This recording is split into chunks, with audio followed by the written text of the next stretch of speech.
My husband Brian, who I supported through thick and thin, was promoted to department head, only to be taken away by my best friend. He discarded me along with the child we had raised together and betrayed me, as did the best friend I trusted completely. It was the lowest point in my life, but thanks to my daughter, who was now an adult starting her career, I somehow managed to recover and look forward. 2 years later, I ran into them unexpectedly in the city. My former best friend looked at the man next to me and sneered. "A poor-looking old man suits you well." "Good to see you. Don't you recognize me?" She looked confused. "Huh?" My ex-husband rushed over panicking. "Wait a minute." Let me introduce myself properly. My name is Sarah, but until 2 years ago, I was Sarah Ingram. It was 2 years ago when Matt, my husband, asked me for a divorce. It happened just after Matt was promoted to department head. I married Matt, who had been my senior colleague at work when I was 24 and had just joined the company. Matt, who was 3 years older than me, was my mentor when I was first assigned to the sales department. Not long into our relationship, I found out I was pregnant. Without hesitation, we decided to have the baby and got married, and I quit my job. Our daughter was born healthy, and we named her Emma. Now, Emma is 22 and has started her career as a new graduate. Nearly 6 months have passed since she began her new life as a working adult. I am now 46 at the midpoint of my life. I thought I could finally enjoy the rest of my life with Matt after raising our child, but I was hit with a shock. That day I cooked a special meal, Matt's favorite dishes, waiting for him to come home. Welcome home, but Matt came home with a strangely distant expression. I had a bad feeling and cautiously asked, "Did something happen? Was the promotion canceled?" No matter how much his superiors promise, promotions aren't official until the papers are issued. That's just how it is for employees like Matt. We're at the mercy of decisions made at the top. "No, it's official. I'll be promoted to department head on October 1st. "Congratulations! You're being promoted before you turn 50. That's early." I was excited and ended up celebrating a little too much, but Matt's expression didn't change. I figured becoming a department head was probably more pressure than joy for Matt. He always took his responsibilities seriously, so the weight of this new role must be heavy for him. I could understand that much. Matt had worked much harder than someone like me, who only recently managed to get a full-time position after years of being a part-time worker. I married Matt through a surprise pregnancy, which forced me to quit my first-choice job. When Emma entered elementary school, I wanted to return to work, but finding a new job was a struggle. The gap in my resume and the fact that I entered full-time motherhood just as my career was starting made it difficult. I don't regret having Emma or how my life turned out, but I hoped that Matt at least would recognize my hard work. So I had hoped that Matt might finally express his appreciation for everything I'd done for him. That morning, Matt told me, "We need to talk after work." Emma wasn't coming home that night because she was on a business trip. I figured he wanted to talk about his promotion. I thought he might say, "I owe my promotion to you, Sarah." Maybe he'd even given me a bouquet of flowers. I let my imagination run wild. This year's anniversary had passed unnoticed by Matt, but I didn't mind too much. I was just happy to have a rare evening alone with him. So I went all out, setting the table with a special cloth and preparing a lovely dinner. But when Matt came home, he didn't have any flowers or even a cake. I felt a little let down. "I need to talk about our future." Matt began speaking seriously, and I leaned forward, excited to hear what he had to say. I was hoping he would suggest, "Now that I'm a department head, we could take a vacation. We finished paying off Emma's university fees, so we can relax a bit." But instead he said, "I want a divorce." "What?" I was speechless. After a long pause, Matt continued, "I've fallen in love with someone else." "What? You're joking, right?" My head was spinning. I hadn't noticed any signs of Matt's change of heart. He hadn't shown any suspicious behavior, and I couldn't even guess who the other person was. Whenever he said he had a work dinner or golf, I believed him. I supported him without question because I thought it was all for his career. When Emma was still young, I was raising her alone, exhausted from sleepless nights and feeling incredibly lonely. I'd hoped Matt would pitch in on weekends, but he always had business golf to attend.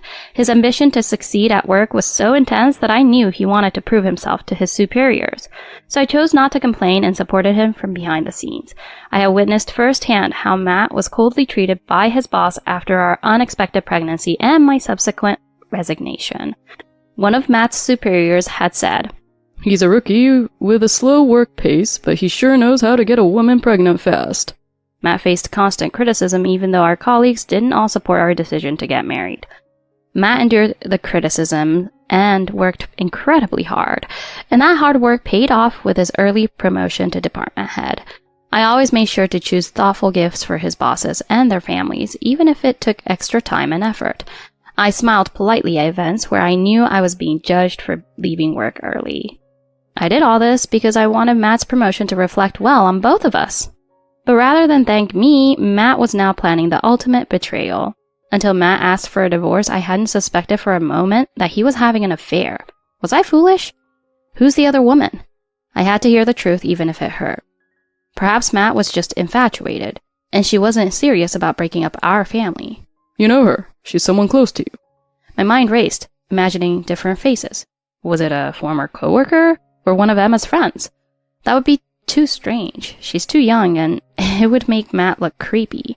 Could it be one of the families we knew through Emma's activities, like swimming or ballet?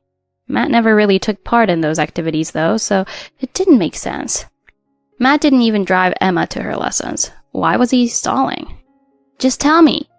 I didn't want to tell you because it would hurt you more, but it's Michelle. Matt shouted as if it were my fault for pressing him. I was already in shock. Why was he getting angry? Even though I was trying to figure out who the woman was, my mind wandered to the trivial detail of how we addressed each other. I started to regret not keeping a more romantic distance between us. Then Matt dropped the name. It's Michelle. Michelle? What about her? Why bring her up now? Michelle had been my best friend since childhood. She was the only one I could call my true best friend. When Matt and I got engaged, Michelle asked me to introduce her to one of Matt's friends. A few years later, she married one of them, and they had a daughter, Jessica, who is 3 years younger than Emma. We often discussed parenting together. We'd have barbecues with our families whenever Matt managed to get a rare day off, and we were close for about 5 years. Michelle had once seen me touching Emma's outgrown clothes and joked, "Holding on to these clothes like this? Not letting go is a sign of a toxic parent. It's just stuff, Sarah. You need to let go or you'll be that kind of mom." I took her words to heart and tried not to be so attached. After Jessica was born, I gave Michelle Emma's old clothes and toys as hand-me-downs. I told her to dispose of them if they were no longer needed, but I had a hard time parting with the uniform Emma wore during her first year of preschool. There were so many memories attached to that uniform from the days we first navigated preschool together. I wanted to keep it forever. I asked Michelle if she would return it to me once Jessica graduated. "I might need if we have another baby," I lied, worried that Michelle might mock me again. But Michelle's marriage didn't last long, and by the time Jessica was still in kindergarten, they divorced. "Here, I'm returning the preschool things. You told me not to throw them away." When they decided to move Jessica to a daycare center, Michelle handed me 3 large bags.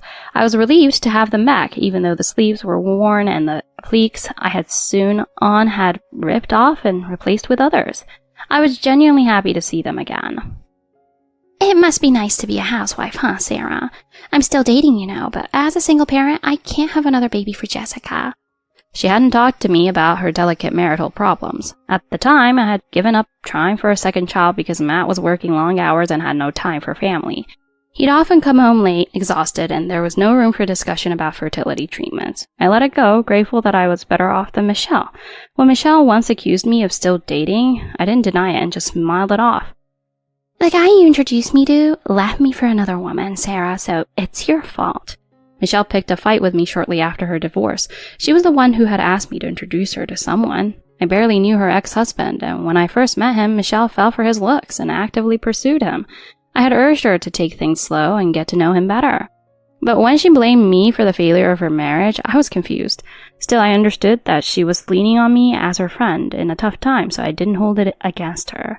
I always wanted to help Michelle and her daughter, Jessica, after her divorce. I even registered as an emergency contact for Jessica at her daycare. Whenever Jessica got sick and Michelle couldn't leave work, I would pick her up, take her to the doctor, and care for her. Until Emma started middle school, I adjusted my part-time work schedule to be home for her after school. Once Jessica was older, she would come to our house after school rather than staying at daycare. Jessica attended after-school programs until 3rd grade, but she didn't get along well with the staff. "Private daycare is too expensive, so I'm really grateful for your help, Sarah." When Emma graduated elementary school and entered middle school, my life changed. One of the clerks at my part-time job got married and had to move away, so the company asked if I'd like to work full-time. I talked to Matt, and he welcomed the idea of increased income for our household. Emma was also supportive of me working full-time. After focusing on family life since I was 24, I was excited to finally work without restrictions. The only problem was that my full-time work meant Jessica would no longer have a place to go after school. Well, it's not ideal, but I guess Jessica will have to come home to an empty house now. I understood Michelle's situation was different from mine, as she had to support her household alone. But taking care of Jessica wasn't really my responsibility, was it? Still, our new life began, and I saw less of Jessica, Michelle, and her family. 9 years passed, and we didn't see each other as often as when our daughters were small, but we still lived close by. Even though we didn't meet often, I always felt that Michelle was my best friend. But then, I found out. I want a divorce. I'm in love with Michelle. His words snapped me out of my thoughts about the past and brought me crashing back to reality. You're joking, right? Michelle is my best friend. I tried to laugh it off, but Matt's cold gaze told me he wasn't joking. I know she's your best friend, but I've fallen in love with her. I can't help my feelings. He was 49 years old, and yet he was talking like a teenager. How could an adult with a 22-year-old daughter speak so immaturely? I felt like I was watching some ridiculous soap opera. I shot back. So it's just your one-sided crush, right? Michelle would never betray me. I grabbed my phone and called Michelle. She picked up almost immediately. Michelle, can you come over right now? Matt's saying strange things. I thought this must all be a misunderstanding, and Michelle laughed loudly on the other end of the line. Oh, I already know. Matt told me he was going to ask you for a divorce today. You knew? You've been talking with him? Her laughter was clear. Yeah, I'm sorry, Sarah, but Matt's in love with me now. He wants to divorce you and marry me. My world went white. I desperately tried to convince myself that this was all just a nightmare. I couldn't believe that my husband and my best friend had betrayed me. Surely this was all just a cruel prank they were playing on me. I refused to accept the reality. Matt left the house mumbling. I'm going out for a smoke. Matt had quit smoking when I got pregnant. When did he start smoking again? A while later, Matt returned to the room, this time with Michelle. Sarah, I'm really sorry, but we've confirmed our feelings for each other. Matt's promotion made him realize I'm the better partner for the rest of his life. Despite her apology, Michelle's smirk was impossible to hide. Didn't you have a boyfriend? Michelle always had a boyfriend, even 6 months after her divorce. She claimed to be raising Jessica on her own, but some of her boyfriends had provided financial support. Sarah, don't bring that up in front of Matt. Those boyfriends were just there to fill a void. The truth is, I've always loved Matt. Michelle put on a melodramatic act, pretending to cry. Matt, standing right in front of me, gently stroked Michelle's head, comforting her. Sarah, don't blame Michelle. I'm the one at fault for falling in love with her. Now he was trying to play the hero in this pathetic drama. Watching them, I thought to myself, these people are unbelievable. My heart shattered. Tears rolled down my cheeks as I whispered, Since when?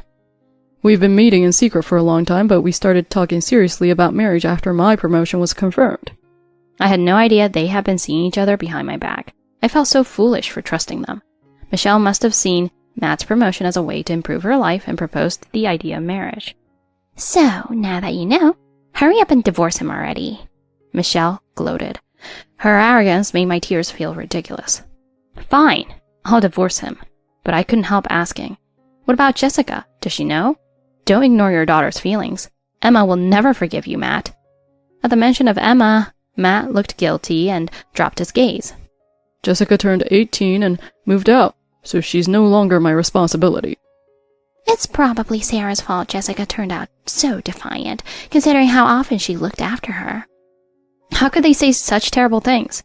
I hadn't spoken to Jessica in a while, so I had no idea she had moved out. Matt had already prepared the divorce papers with Michelle's signature on the guarantor section. Seeing the grotesque sight of that paper, I lost all care and agreed to the divorce on the spot. Matt packed his things and moved out to live with Michelle. I never thought she would ask for my daughter's hand-me-down clothes, and my husband, like, they were the same thing. When Emma returned from her business trip the next day, I told her everything. Her reaction was more intense than I expected. That man, he's not my father anymore. Forget about him. And Michelle? Ugh, she's the worst person I've ever known. I need to get better at reading people. I thought Emma would be deeply hurt by the divorce, but she handled it better than I expected. Have you talked to Jessica? I worry she might be struggling. I had cried myself out while Emma was away, so strangely I felt better. Mom, stop worrying about other people and start thinking about yourself. Emma's tears were in her eyes as she stared at me. Seeing her face, I realized she had suffered more than she showed. I hugged my daughter for the first time in years. She'd be leaving my side in a few years, but I swore to be the kind of a parent she could be proud of, especially now that Matt had failed her.